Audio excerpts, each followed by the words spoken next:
morning. I'd like to call this work session of the Southampton Town Board to order on this 11th day of August, 2022. Please rise and join me for the Pledge of Allegiance. I pledge allegiance to the flag of the United States of America and to the republic for which it stands, one nation, under God, indivisible, with liberty and justice for all. Please remain standing. We'll join together for a brief moment of silence. Some sad news this week. Rob Long, the superintendent of the East Quogue Schools, passed away just 2 days ago. Anita Katz from the Board of Elections, two people who I knew and really admired, both passed away this week. So if we could join together in a brief moment of silence in their memory and send our prayers to the families of both those individuals. Let's join together in silence.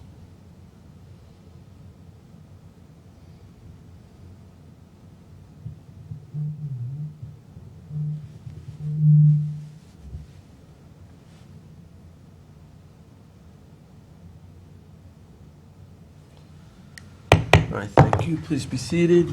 Madam Clerk, would you please call the roll? Supervisor Schneiderman. Here. Councilwoman McNamara. Here. Councilman Martell. Here. Councilman Bouvier. Here. Councilman Scavone. Present. Okay, so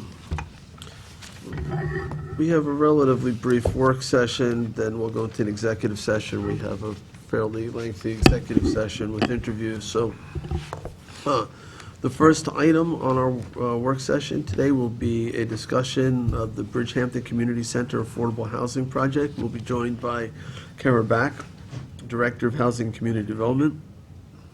Janice Shearer is also here, our Town Planning and Development Administrator, as well as Tom Houghton, our Town Engineer. So if you three individuals can come forward, we can begin. I could set this up real briefly. So the town owns property on Bridgeside Turnpike where we maintain a senior center. It's relatively old in terms of the building. It's not heavily used. In fact, a lot of the seniors from that area go all the way to Hampton Bays or Riverhead or Crowan up in Riverside, Flanders. So it's right next door to the Bridgehampton Child Care Center. And it's a fairly decent-sized piece of property, and with the crisis that we've been facing with the lack of affordable priced housing, we looked at our own lands and if there's anything the town could possibly do to help alleviate the issue. And, you know, this property came up. We know that east of the canal is where we need there's the greatest demand for affordably priced housing, and this is a property we own and maintain, and there's room for additional development. And so the planning department has been studying this with the housing office and trying to come up with a plan. So with that, I'll kick it over to whoever wants to start on your side. Actually, Tom Hampton, our director, town engineer and facilities. Good morning, everyone. Good morning. He's really been leading the charge in terms of a capital project. And we look at the feasibility and what needs to happen in terms of zoning. Kara's office would implement it, and Tom would help build it. So we're here to just talk about And the plan is all to of it. build basically a brand-new community center and as well as some affordable rentals? Yeah, so the idea would be that you could offset the cost of the construction with also providing the housing Through the rental. on site, through the rental programs. Yeah, just some background on the current community center. It was built around 1986. It has a warming kitchen and also a community center area, which is typically used these days for 5 to 6 seniors who come by. It's underutilized right now. I spoke with facilities, and the condition is, it's okay. It's not great. It's definitely acting and looking like a 40-year-old building.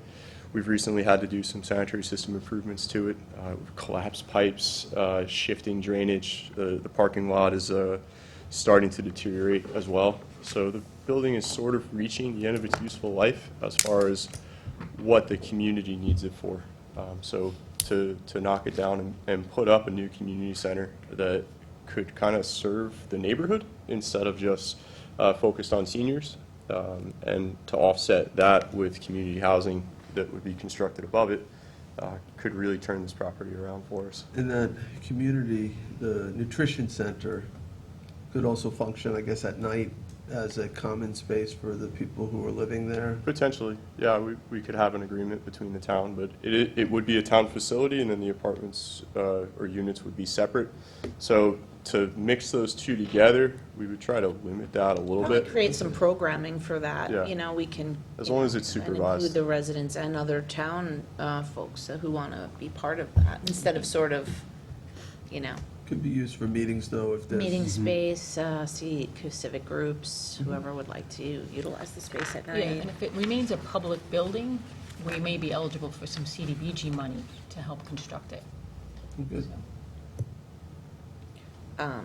So part of the idea here, though, of course, if you're adding, let's say, upwards of around 15 units, we're in that neighborhood, 15, 16 units, we would have to accommodate that in the zoning.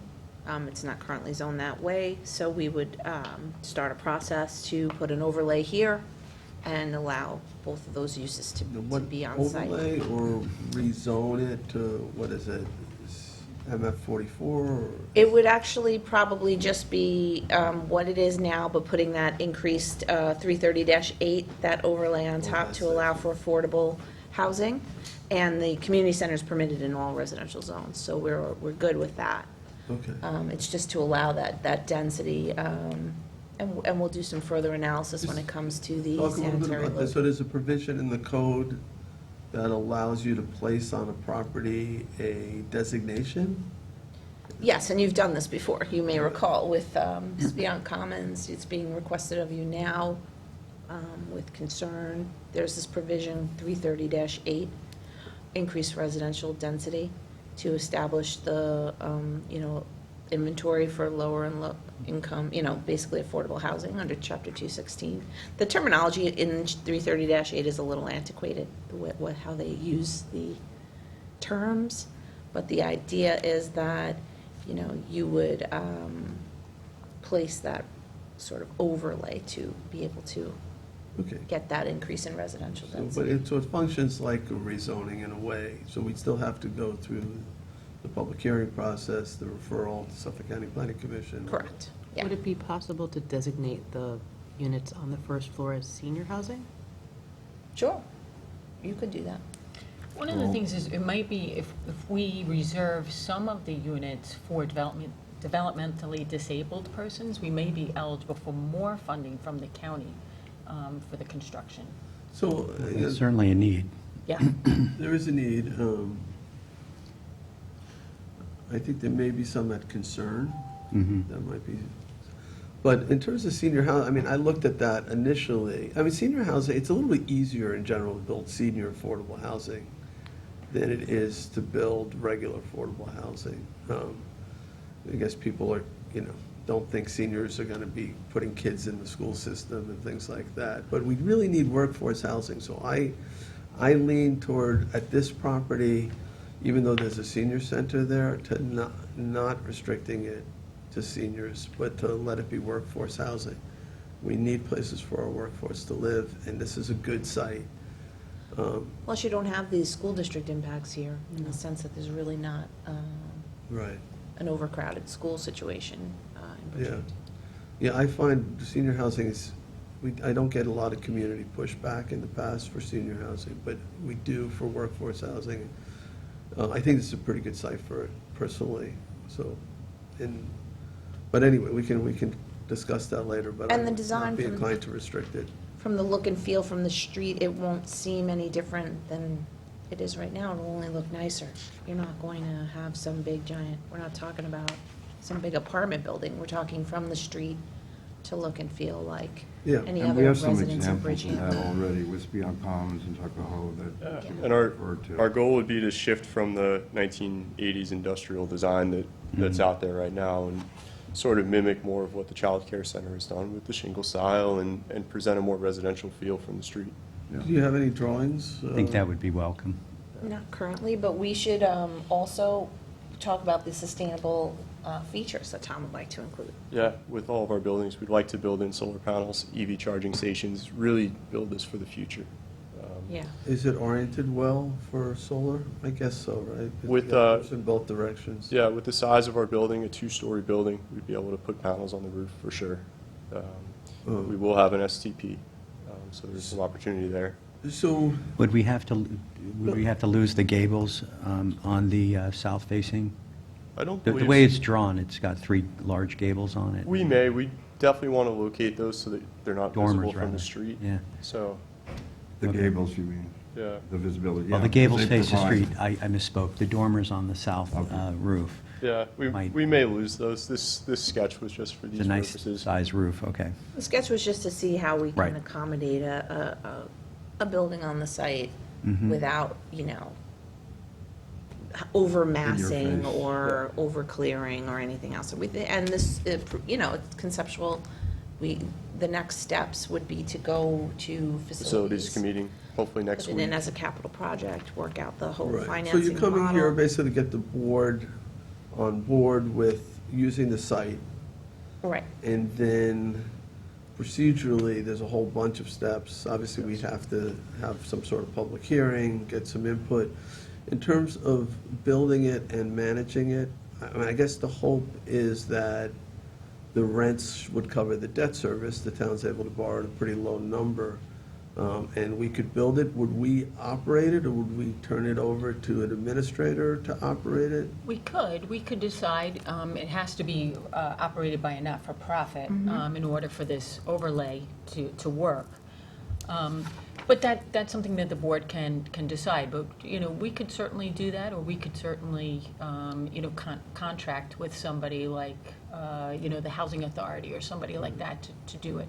To collect the rents? Yeah, to collect the rent. So right now, currently, if we were going to do one-bedroom units, for low, moderate income, the rent we could collect would be $14.54 a month. And for middle income, which is 120% AMI, we could collect $19.04. Is that including utilities or plus utilities? That would be including utilities. So how many units were you envisioning? Around 16. Yeah, so it would probably require an on-site manager for that number of units too. So, my feeling is that the not-for-profits, they're doing this really well, and it's beyond commons, so it's running well because of that. Yeah. That was an issue that the community had, and it's paid off. Yep, certainly, yeah. So it would probably be 15 units plus an on-site. I don't know that, I'm not sure. I don't think it's directly I don't- linked, but there's a, it's not a requirement. Need to evaluate. I don't mean, we have a think we need senior to have an center on on-site this. manager there. Well, Because we have a senior center. I mean, we're going to be there. Our staff will be on. No, an on-site manager for the units itself. But not, That when you becomes say an on-site, issue. you're talking about somebody who lives there. One of the Yeah. units is for Yeah. somebody who lives there. I don't know that we'd have to have a live-in manager for that few units.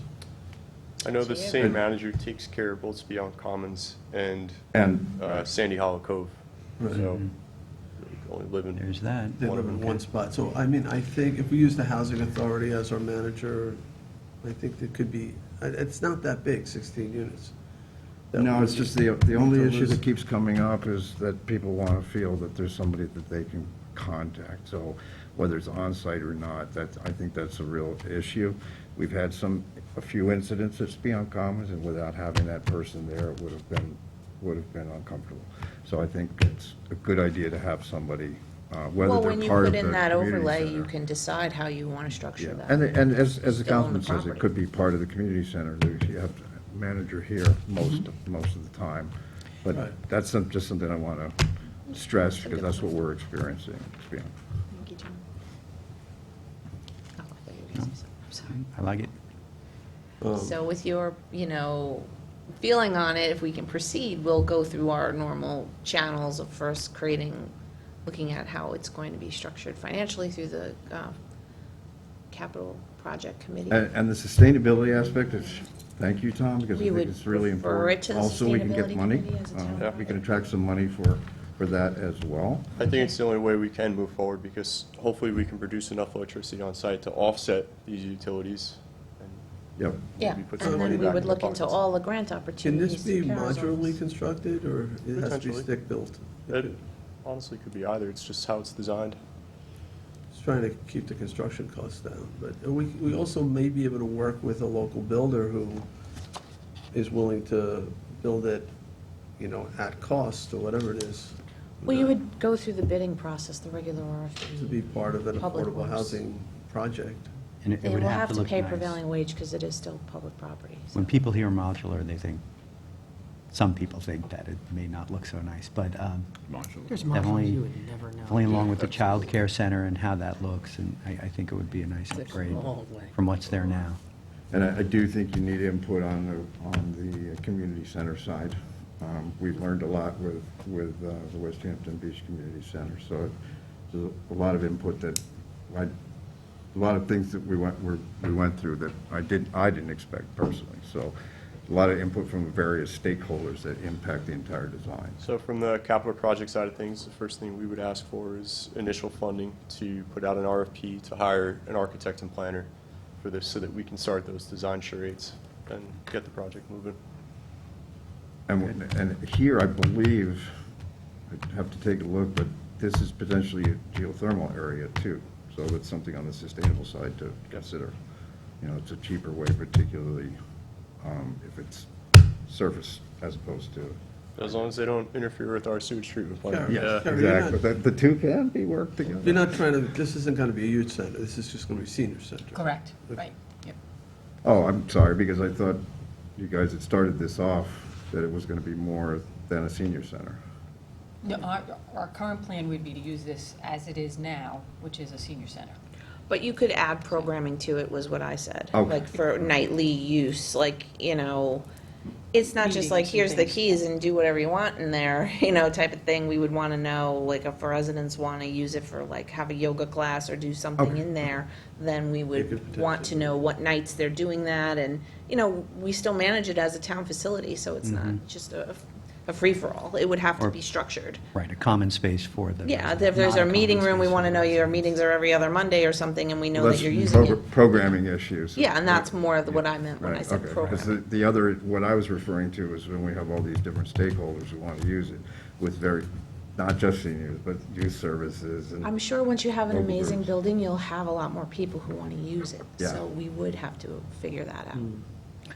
There's a pretty serious bridge game over there, from what I understand. I bet now that. Well, that's why it's called Close. Bridge I mean, the more basic you leave it as a nice, big, open, common room is the easiest Yeah. way to use it by the most. Multifunction. Exactly, room. multifunctional, that's a good point. So in terms of like hiring an architect and engineer and planning, I feel like that is the horse way before the cart.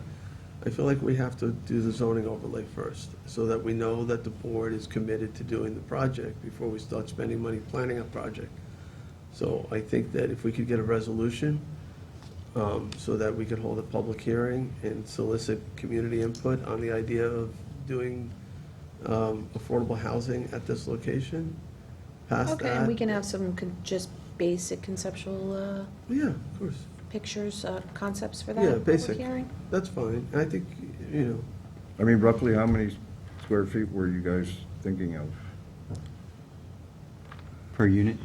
No, I mean the total square footage on the space. Off the top of my head, I'm trying to remember. 16,000. I think we had about 13,000 square feet between Okay, the so floors. that's, yeah. So That's this a is- good number. 13,000, including the senior center? Yeah. This is more in line with community housing, right? Because a person can qualify to live here if they make, is it 156,000? Yeah, well, One to two people? Well, 150? no, it has to be in the lower tier because of 330-8, right? Okay, what? that's actually, you're right. So, yeah, it would have to be lower to moderate income. So that would be the 80%, so for a family of two, 93. 93,000. Yeah. Okay.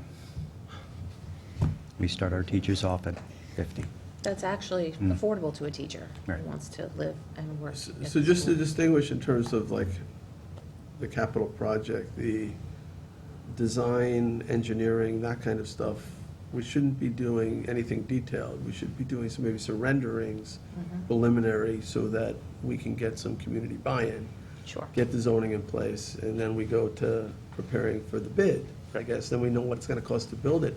Till we know what it's gonna cost to build it, we don't know, and when we also have to know what the interest rate we're borrowing at, we won't know then if it pays for itself. I imagine it will pay for itself, but I wanna crunch it. I don't think that the rents are gonna pay to construct a senior center, but I don't know that they should have to.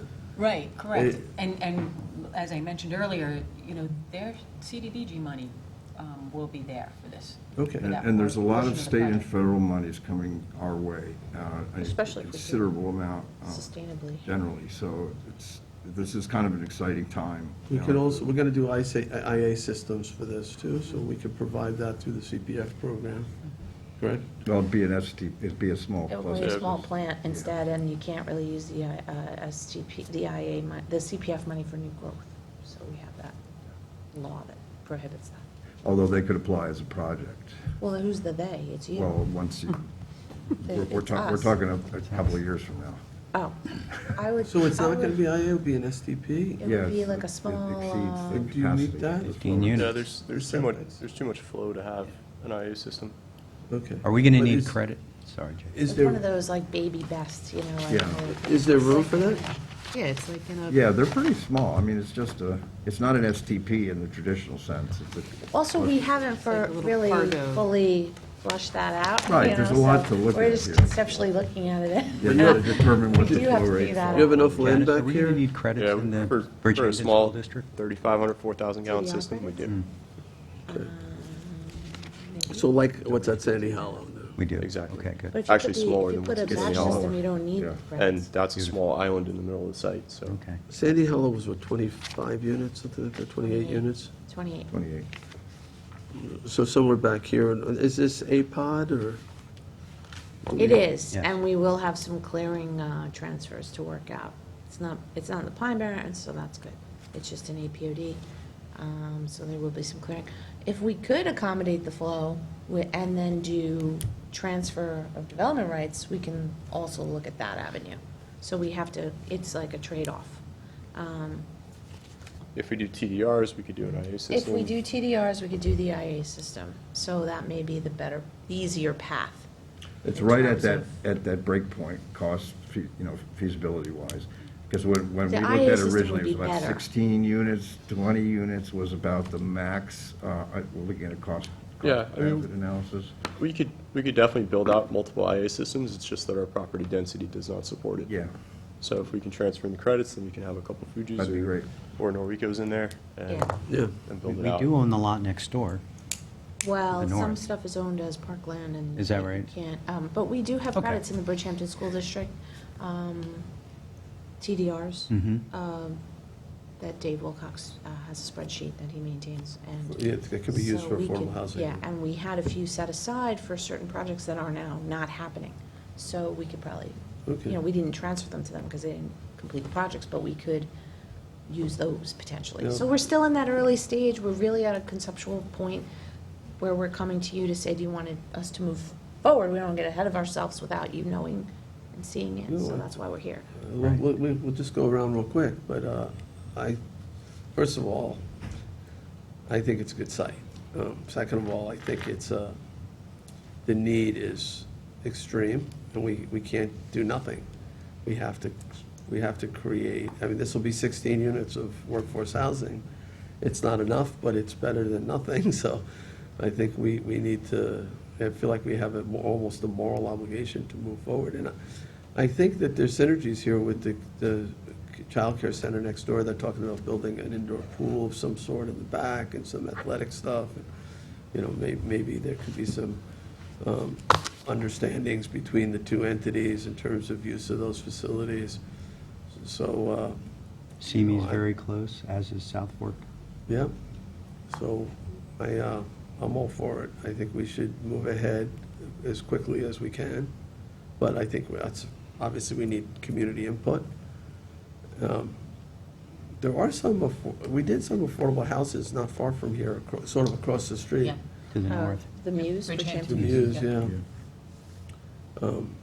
And there was some discussion of affordable housing closer to Sag Harbor on that same road, out at, I think, the Trunzo property. I don't know what stage that's in, that's a private project.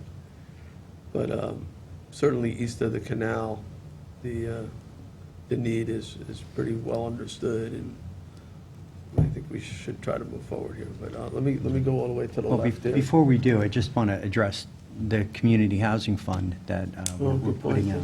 This would be separate from that. I mean, we could include it if the referendum does pass, but this is something that the town, as I understand it, We that potentially, wants to if do we could use some of regardless. that money to build this thing. We could, Yes. right.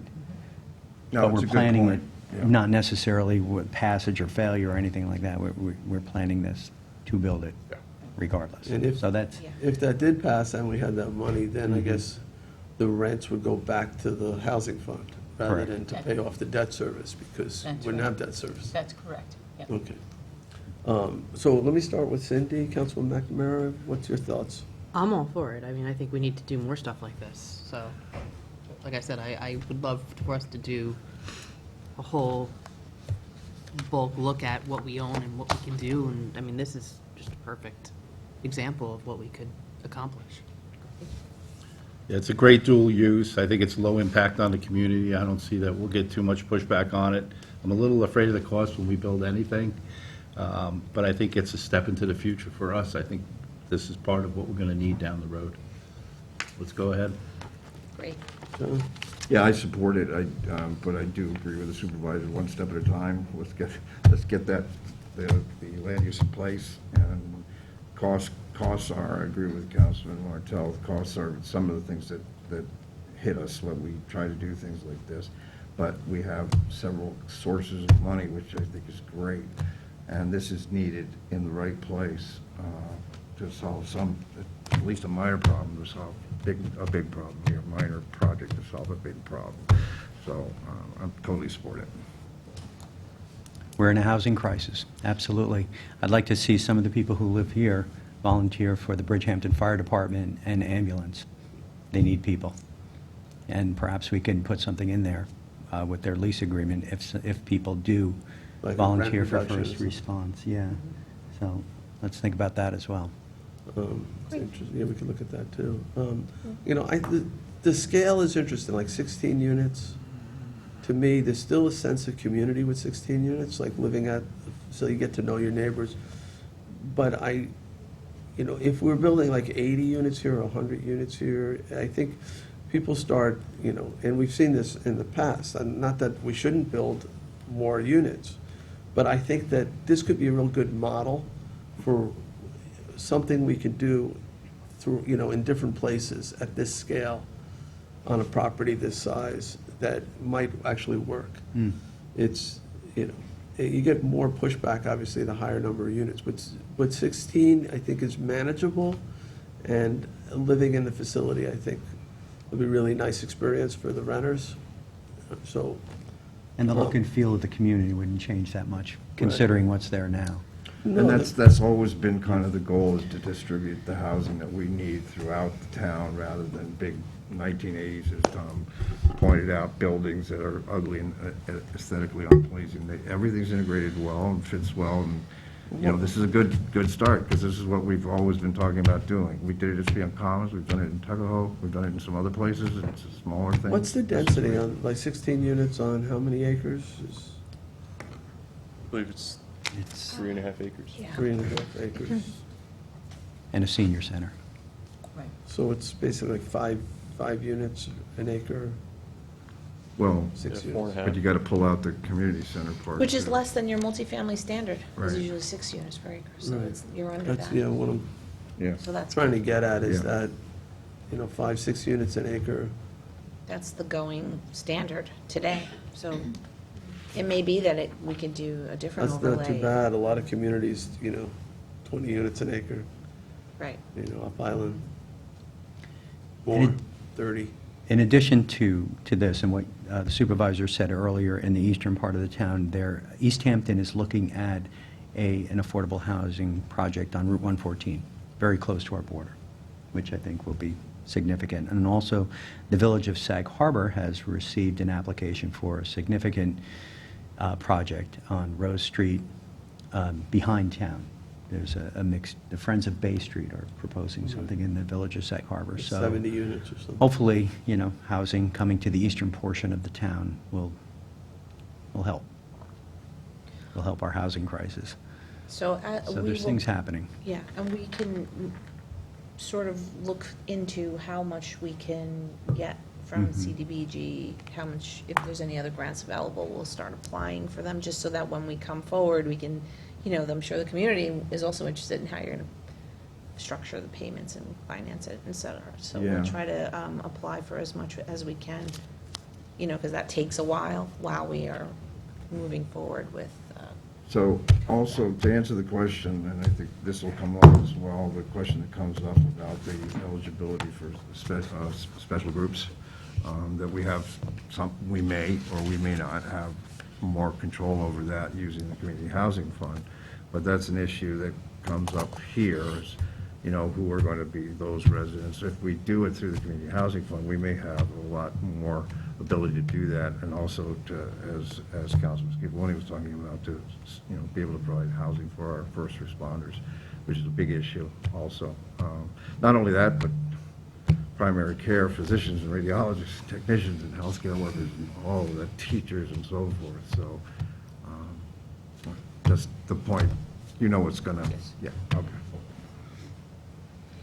All right, any other questions about this project? You guys know what to do, how to move it forward. I'll be happy to sponsor the public hearing notice. Okay, can I just, on the Watermill project, how many units are affordable in the one that's under construction in Watermill? It's usually 20%. 20%? Yeah. Okay. And how I many don't unit know the full construction is number of that? units. It's 4. Four? There's 4 4 units, units? Yeah, 4 affordable units. Okay. Oh, then maybe it was only 10% under workforce housing, because they didn't do the zone change there, did they? I think it's 10%. So under workforce housing, it's 10. Under our own zone change rules, it's 20. So I think they came in with an as of right. Yeah, I really would like, we don't need, 40 additional summer apartments that we Right. have to service. I mean, I know there's a market for that, and they're probably highly profitable, but we've got to find places for the people who service all these places. So I think if somebody is going to develop, and this was done a while ago, even though it hasn't been built, it was approved a while ago. If somebody is going to build a 40 apartment unit, it can't be 10% affordable. It's got to be, I don't know what the number is, 30% affordable or whatever it is. Right. We need a much higher level of affordability. Until we can get through this, until we figure out how we're gonna service our community. Because the traffic is a nightmare. Yes. There's not enough trains. We did go to the housing the planning commission for the housing plan, and they made that very comment. They said the same thing, that we should increase they thought we were only at 10%. I advised them that in the zone change world, we're at 20%, and they advised that we should try to get to Yeah. 30%. That's good, it's funny, when I was at the county, I passed a law that required anyone who hooked up to a county sewer district for an apartment complex had at least 20% affordable. After I left, they changed it to 15%. They went the other direction. This is the county telling us that we should go higher. Yeah. They went the other direction because the builders were like, it's too much affordable. If the numbers don't work, we're not gonna build because we have to do too many affordable units, so they knocked it to 15. And I believe they allowed them to do it off-site, like they could Yeah, that doesn't put work. the affordable one someplace else, which I didn't like either. I felt like it should be integrated, But, what can you do? But it's just kind of ironic that the county is telling us we should do more. No comment. But yes, they advise you up your limits. I heard you were very good. Oh, I thank Good. you. Good feedback from the planning commission. Appreciate that. Yeah, so that's moving ahead too, at the same time. They've given us some feedback, some things to integrate into the plan, so Hmm. have some comments also from the planning board, to give back to you, and that's also moving along. So Are we seeing people taking advantage of the liberalization of accessory apartments that we did a few years ago? No, The real issue there's a multitude of issues with this and bigger, mostly stemming from needing development rights, and so we need to kind of revisit that Yeah, that was portion of the a- code, because then they go to the Can we fix ZBA, that? and then they get, yes, we would love to fix So that. just for the board's Please. edification, so up until a few years ago, you needed a 3/4 of an acre or more to have an accessory apartment. And that was pretty much it. You could do it anywhere in town, there was no restrictions, it could be a summer rental, it could be anything, but that's what you needed, 3/4. We changed it to say, to make it so you could go down to half an acre, but all accessory apartments had to be affordable. You didn't get the extra density without making it affordable and putting it in our program. There was a In concern. communities that were above the median area income. Well, and we also said, based on density, that this provision would only apply on these smaller lots to areas where Right. the population was less than 500 people per square mile, something like that. Yep. Which So- is also problematic. Which was also problematic, but we were concerned about the areas where the market was producing the most affordable housing, because back then, areas like Hampton Bays, East Quogue, that's where sort of affordable, most of the workforce was going already. Those areas have gotten a lot more expensive now, so it might be time to take a look at that provision. But we do, in an effort to address one of the councilperson's concerns about increasing density, we tied it in with land preservation, and we said for every affordable apartment we create, we will wipe out 1 credit. So every time we preserve land, we've been banking the sanitary flow rights, the TDRs, the development rights. So on a 1-to-1 basis, so a right that could have been used to build a 5-bedroom house is being wiped out to build a 1-bedroom apartment. It really doesn't And work. it's not really fair. Right. And you From can- a sanitary flow perspective, the volume of flow that credit represents is 4 times the volume of the apartment. And so we should not be doing 1-to-1. No. We need to modify that, either 4-to-1, or 3-to-1, or 2-to-1, or something like that. I would outright Eliminate take it. that out. Yeah. Because it does, and then you can, in long-range planning, we're working on a TDR plan that the county will recognize. So there's this level of recognition that we have to have in order for them to approve certain things with our TDR. We have a TDR program, going back, but we have to actually have it approved by the county. But now, in light of all these housing plans, we can say, well, how many credits do we really have? And you may then say, let's transfer these credits to an area in total, and then you have a density neutral situation, but you can then get the density or, you need in a Hamlet Center or transit oriented. So there's other things you can do with those credits than give them one-offs to a random accessory apartment. So can it's we- more important can to Totally agree. amass them. Can we set up a give us separate more work options. session to talk about accessory apartments? and Sure. What's working, what's not working, how to fix it? I know We have there, a number of, there have we've been already people- identified the issues and how you can fix them, so we can. I think there have been, Kara, do you know the number of people who have created affordable accessory apartments? It's like- Since the we changed the enactment, law. I don't. So here's the think it's other like issue 50 that years I'll ago. cover. Covering your Not costs. many. It's not. No. No, I The think- other no, I issue is think this, it's they like don't 50. take it through to the end. They come for a building permit, they then don't get their credits, they don't get their rental permits, and so we can't truly count them. They're like half Okay. done. Right. It's because they don't want to go So through those again, additional accessory obstacles. apartments has been identified, or ADUs, accessory dwelling unit, as one of the best ways to address this crisis, because it spreads it out. Right.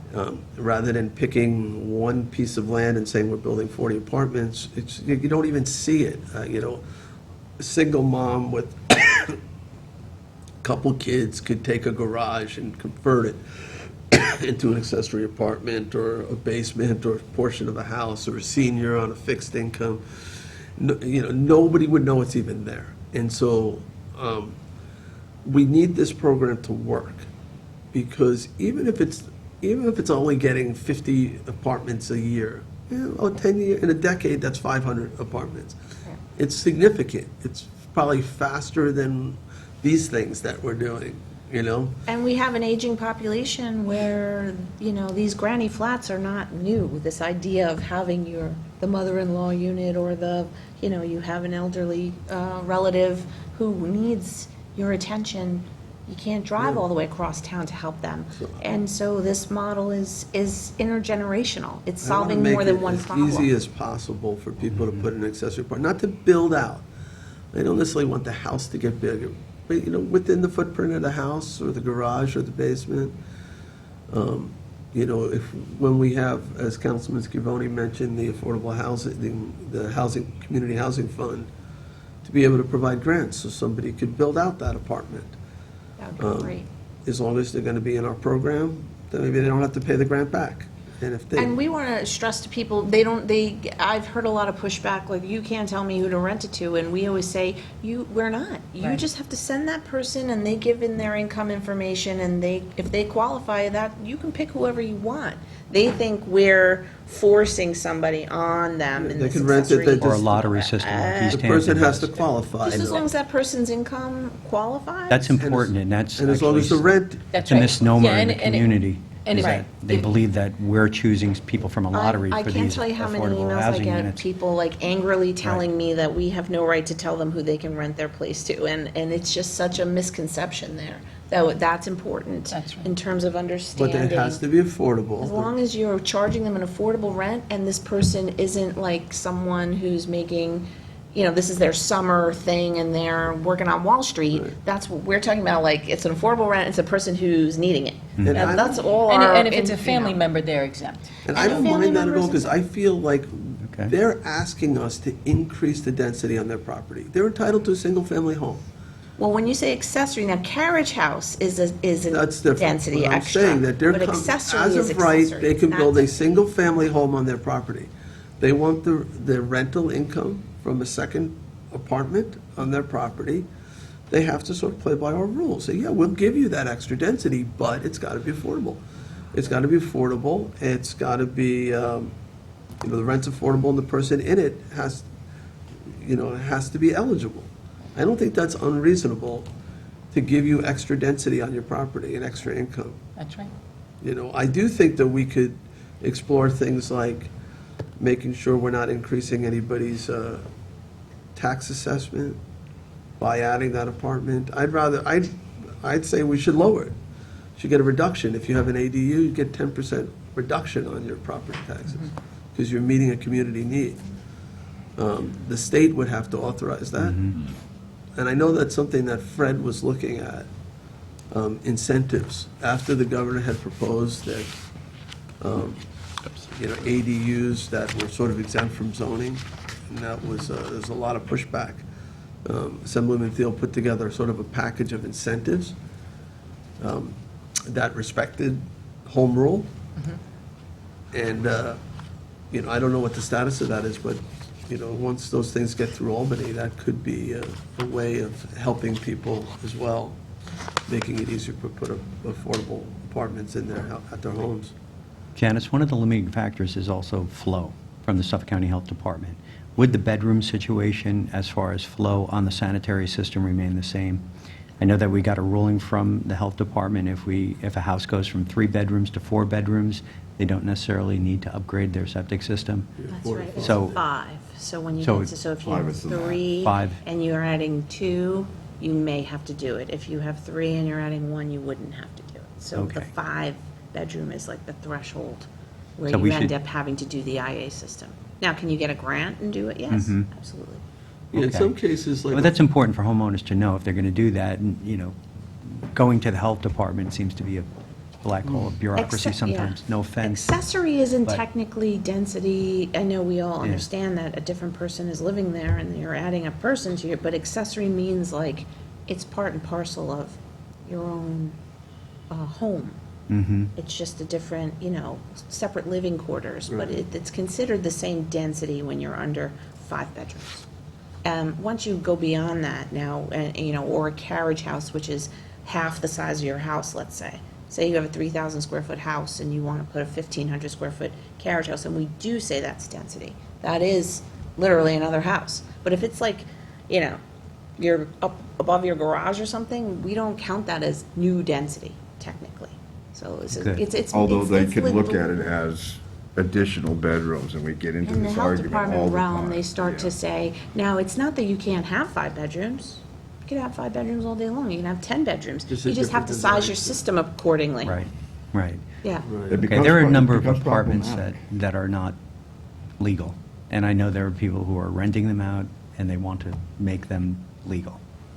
Well, I mean, we're Our coming up, code- yeah, with Yeah. renting rooms and renting Yeah, there's- pools and renting all kinds of things. There's a now. market there, people are doing it, they feel like criminals, and, so I think we could help Yep. that situation. And we want people to come in and have, you get one accessory, separate living quarters, let's call them, and that you get a rental permit for, and you live in the main house and you get your rental permit. That's still the rule. Or you want to live in the accessory and rent out the main house, you still only just get one rental permit, the way the rules are right now.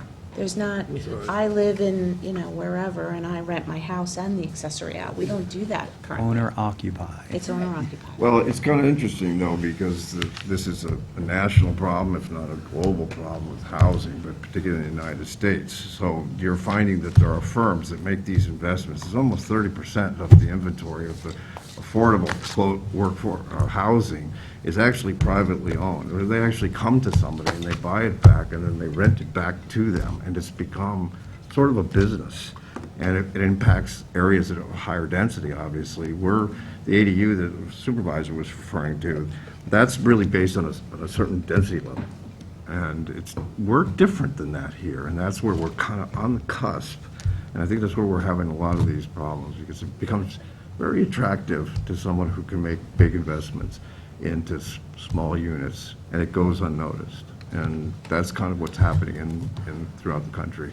And I think that in your housing plan, you sort of are We're trying to address that, identifying yeah. that and saying, well, if you want to do that and be a company that provides a cottage model or small units on one parcel, that's a development model we can accommodate, and we just need rules around it. But if you're just a single-family residential neighborhood, we're really trying to respect that and keep it in character of what it already is, and say, okay, you can put an accessory apartment, but do it in a way that's, sensitive to your neighbors. You're not parking all over the street, you're not, putting it, that's like this glaring the thing ownership in the of some way, of these that nobody's, houses- an eyesore. The ownership of some of these houses is not privately owned, right? And Still, that's where we that's we where you're run getting into LLCs these- owning a home, and then you don't, but still, they're only getting one rental permit. But it's attractive financially to that kind of arrangement, rather than to an individual homeowner who lives here and has a family here. There's a strong distinction between the two. And I think Right. sometimes people take advantage of it. And we don't really have a way around that. It's difficult. We tried to address that in the housing plan, and I hope we solve that a little bit to some degree, but. I think we just need a lot more products and different ways of accomplishing I things, and agree. the more you have that, the more variety you'll get, and then, as long as you're doing it in the most sensitive way. Choices. And having choices, you'll be okay. But, Cool. thank you. We'll come back for accessory apartment conversation. Awesome. Okay, well, we'll make that 2 hours. Yeah, thanks. Okay, thank you. Thank you very much. Have a good day. Thanks, you too. All right, we'll do a couple quick updates, and then 11 o'clock we'll go into executive. I mentioned a moment of silence, Robert Long. That's very sad news. The superintendent of the East Quogue Union Free School District passed away on August 9th at the age of 53. A young guy, survived by his wife Dawn and daughters Shannon and Megan. They'll be visiting hours at R.J. O'Shea Funeral Home in Hampton Bays today. Today is Thursday. And tomorrow from 2 to 4 and 7 to 9. And the funeral is scheduled for Saturday, the 13th of August, at St. Rosalie's Church in Hampton Bays at 10:30. You have the hours for today? So today, again, it's 2 to 4 and 7 to 9. Thank you. And then, what else do I have? on a more positive note, Saturday is the cardboard boat race in Riverhead. Of course, we share the Peconic River, so nobody watches from our side because it's all wooded. They all watch from that side. But it is an awful lot of fun, and every year there is a competition between the two supervisors. So last year, Supervisor Aguirre was not able to participate. One of the council people competed, but I do plan, weather permitting, to be in the cardboard boat race. So if you're around, I think it's 11 o'clock. It's a lot of fun. Building that in your garage? We did take the cup last year. We've had the cup for a few years now, so the cardboard boat, it's pretty, I think it's in decent shape still. I think it's very well designed. Under investigation. Just saying. Styrofoam floats. It's got a motor in the back. No, never in the back. It's under, no. That was a lot of fun putting it together. So, The advisor conducting a full investigation. all right, so What time is the boat race on Saturday? I think it's 11. And what else do I have here? We have the swearing in of the 6 new police officers. We passed resolutions to hire at the last meeting on Tuesday. That swearing in ceremony will be held at police headquarters on Tuesday, the 16th, next Tuesday, 11 a.m. You are all invited to welcome the new recruits. And that's all I have update-wise. Maybe we'll start with you, Tommy John. Do you have anything you want to add? Last week, when we had a moment of silence for the tragedy in Noyak, I just want everybody to remember our first responders who were at that scene and other scenes of Yes. these tragedies. They experience it, of course, as first responders, but I think that's something that we should all keep in mind, and I know we do. Right now, there is a meeting that is discussing with parks and environmental, the removal of an invasive species at Trout Pond, Kabamba. You are all on the list for volunteers to go and remove Kabamba root from Trout Pond. So look forward to that date. It was introduced to the pond about 20 years ago. Now it's taken over. It's pretty bad. It clogs up the waterfall. There's a waterfall there that goes under the road. Waterfall that goes into a stream through a culvert out into the bay, and it's so bad that it literally clogs up the drainage for the waterfall, and the level of the pond rises, for instance. So you're all on the list. Trout Pond. Anything else, Councilman? No, not at this time. All right, John, you have anything? Yeah, actually, I got a couple of things. One, we have, just for those people interested in the West Hampton Beach Community Center, in October, we should be getting the final deliverable from the engineer and designers so that we can go to bid, which has been a long haul. But as you can imagine, we've had a lot, because it is a big center. We've got senior services, youth services, other stakeholders, American Legion, lots of people who have given input to this design, so it took a while, plus COVID and everything else. So I got to commend Tom, because he's kept that moving along even despite difficult circumstances. So thank you for that.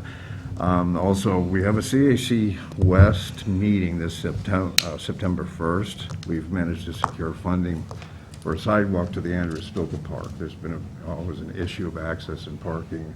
Made arrangements with the school to provide for parking. So we'll have DPW and Legislator Fleming on that call to discuss that for the local community.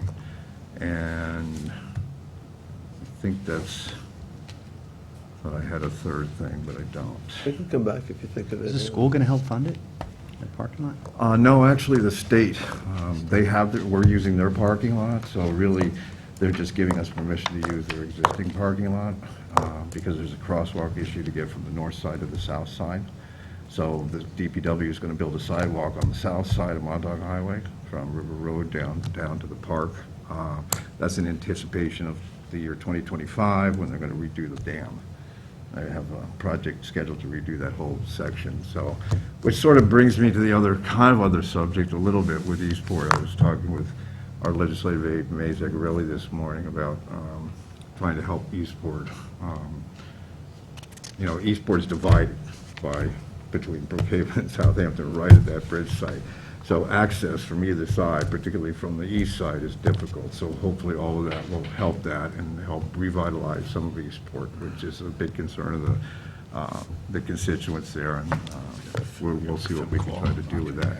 Also, we met with something that's going to come up with at our next town board meeting again, the parking issue on Old Country Road in Spionk, West Hampton.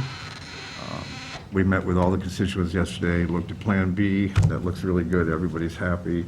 The property owner seems very content with everything. I think we have a good solution in hand.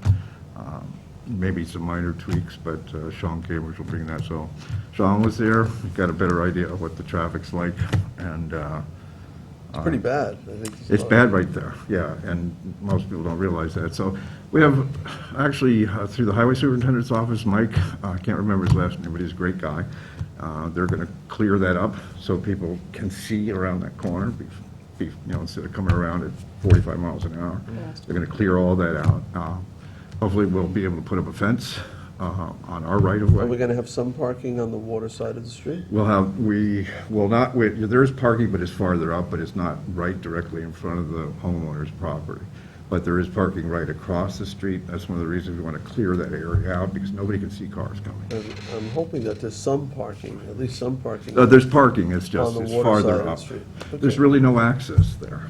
So you have to climb over a guardrail to get into the water. So working with the trustees and Scott Horowitz, they've offered their property on the northern side of the pond that we can access. Oh, another access point. Yeah, completely. that will be Okay. Plan B, but it'll take about a year and a half to complete, so we're trying to do one thing, just as an interim, to keep people have access and then do that. So it's really nice So when Sean's every going to plan comes present the whole together. thing? I'm sorry? Sean Cambridge will present the whole thing at the next public hearing? He'll present most of that. Now we have to work with the trustees to get a plan together. Okay. That's it. Rick, what you got? So we're always giving shout-outs to the Parks and Rec, and I have to give them one more. Last night was our movie in the park in Good Ground Park. They showed Encanto, the cartoon. Great little movie for the kids. There was families sitting over on their blankets. It was a really nice night. I love when they do that. I think they have 2 movie nights a year and 8 concerts. It's a great time for everybody to attend. It's free. It's a nice night for everybody. Tonight, weather permitting, is Mean Gene and the Flamethrowers for concert number 6 at 7 o'clock. Some local guys in that band, Yep. I think. Some of your friends there. It's Yeah. all a good night. Big news, we have a Civic Association meeting that was rescheduled for August 29th. The headline for them is the future of Hampton Bays. So we're trying to get as many people out there, many different opinions as we can out there. What day is it? August 29th at 7 o'clock at the Hampton Bays Middle School.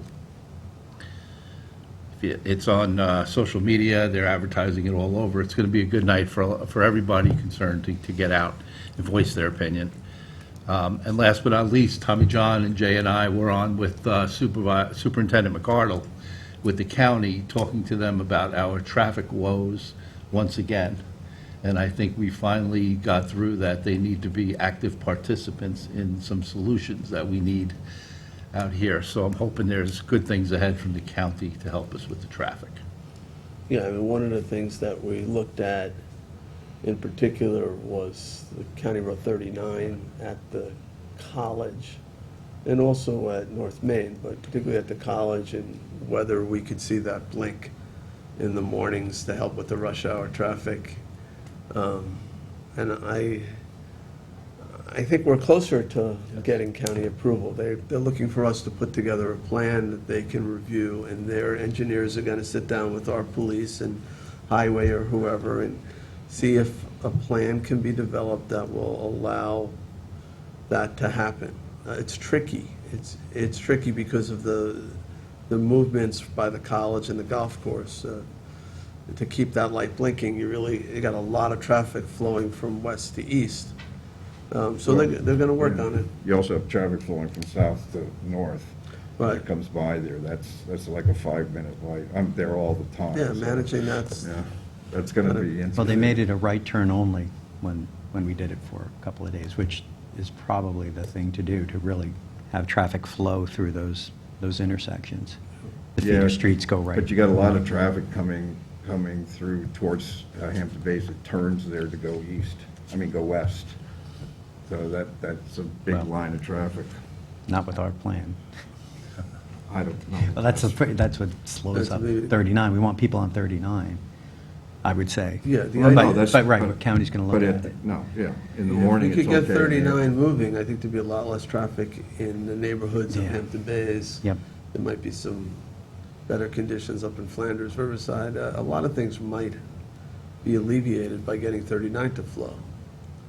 But there's no silver bullet, no easy answer here. No, there isn't. But I thank you, Rick, for bringing that up. Anything else you got, Rick? I'm good. Cindy? Just one brief thing. We had a grant to start a senior shopping program, basically to help homebound seniors get groceries, prescriptions, that sort of thing to their home. And we started this conversation with Liz, actually, and it's now Laura Pettit and Kara and I sat down and had a meeting.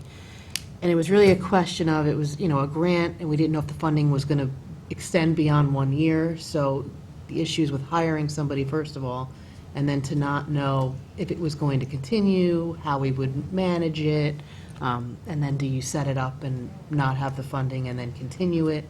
So Kara Back actually came up with a great idea, and we are going to pass that grant money along to Heart of the Hamptons. So there'll be a resolution on the next agenda, and they're going to basically oversee, we got permission from the county for them to handle the program for us. And Heart of the Hamptons is actually having a fundraiser this evening, was it Moonlight Plunge at Cooper's Beach at 7 o'clock. They service 1,400 families, and they do an excellent job, and with their volunteer base and their network, they just have the network set up to really, I think, do the best with it. When is that event?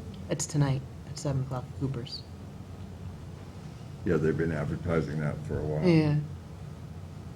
It's interesting you say that, because, V. Bennett, who was here, I think before you joined the board, Jamie Bowden knows about it.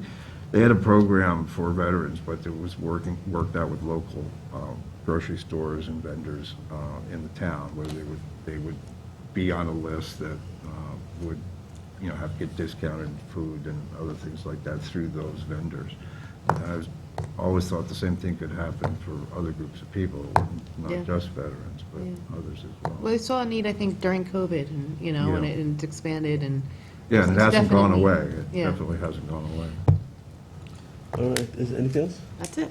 Okay, that's it for updates. We do have plenty for executive session, so we're going to continue our interviews to fill the vacancy that will occur at the end of this month in our Community Preservation Fund program. And we also have personnel matters and contracts to discuss. So I'll make a motion then to end our work session and go into executive session on those items. Second. Seconded by Councilman Bouvier. All in favor? Aye. Aye. Thank you. We are adjourned for all other